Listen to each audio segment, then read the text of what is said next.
లవంగాలు కాస్త వేస్తాం. వాము, జీర, లవంగ, ఇలాచి ఇవన్నీ కలిపి మిక్సీ పట్టేసుకున్నామండి. ఇంత మంచి అరోమా, స్మెల్ మస్తు వస్తుందండి. పచ్చి ధనియాలండి, ఇవి కూడా మిక్సీ పట్టేసుకుందాం. దాల్చిని కూడా వేసాను. జీరా, వెల్లుల్లి, ఇది అల్లం పేస్ట్ అండి. ఒక 4-5 మిర్చి, కొత్తిమీరకు మిక్సీ పట్టేసుకొని అందులో గారెలకు వేసేద్దాం. మిర్చిలోకి జీరా, ఎల్లిపాయ మనం పట్టినాం చూడండి, అది కూడా ఇందులోకి వేసేద్దాం.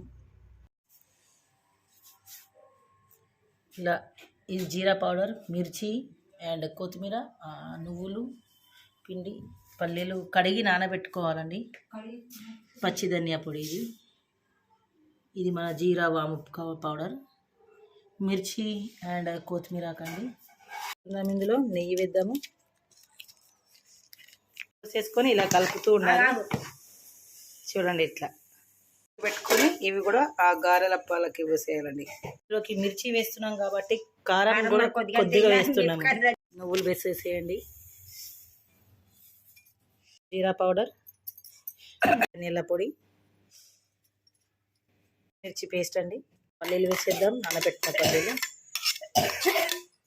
నానబెట్టుకుంటే పల్లీలు ఏంటంటే అప్పకు పట్టుకుంటాయి, విడిపోకుండా ఉంటాయి అన్నట్టు. ఆయిల్లో వేసినా కూడా ఆయిల్లోంచి ఊడిపోకుండా ఆయిల్లో వేసినప్పుడు అప్పకే పట్టుకుంటాయండి. ఇట్లా కరివేపాకు కూడా వేయాలండి. ఇది మా చెట్టుకి వచ్చిన కరివేపాకేనండి.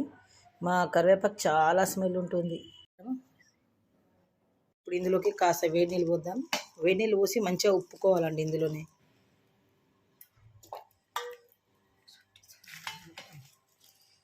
ఇలా ఉప్పు వేసుకుంటే చాలా మంచిగా వస్తాయి అప్పాలు, మంచిగా పొంగుతాయి, పలపల అంటాయి. కలిపేసుకోవాలి.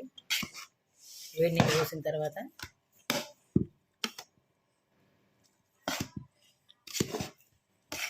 కొద్దిగా పోసుకుంటూ మనం కలుపుకోవాలి పిండి. పుట్నాల పౌడర్ కూడా పట్టి ఇద్దామండి. పుట్నాల పౌడర్ కూడా ఇలా జల్లించేసుకొని వేసుకోవాలండి. ముందుగా కలపాల్సింది, అసలు మర్చిపోయాము. ఇప్పుడు కలిపి వేసేస్తాను. ఇప్పుడు కూడా కలిపేసుకోవచ్చండి, పర్లేదు. ఆయిల్ అప్లై చేసుకోండి. చిన్నగా బాల్స్ తీసేసుకొని ఇలా పెట్టేసుకోండి.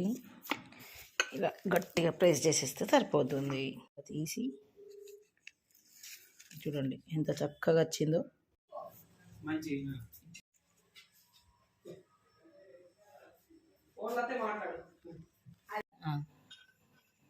ఇలా తీసుకొని ఇలా వేయాలి. చూడండి ఒక్కొక్కటిగా.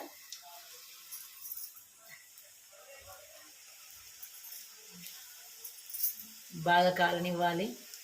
కాలిన తర్వాతనే మళ్ళీ మరలేసుకోవాలి. ఇలా తిప్పుకోండి, అన్నీ తిప్పేసుకోండి. అలా తిప్పేసుకోవాలి. కాలిన తర్వాత తీసేయాలి.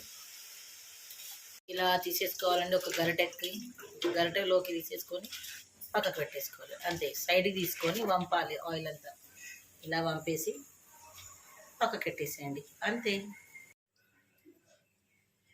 కానీ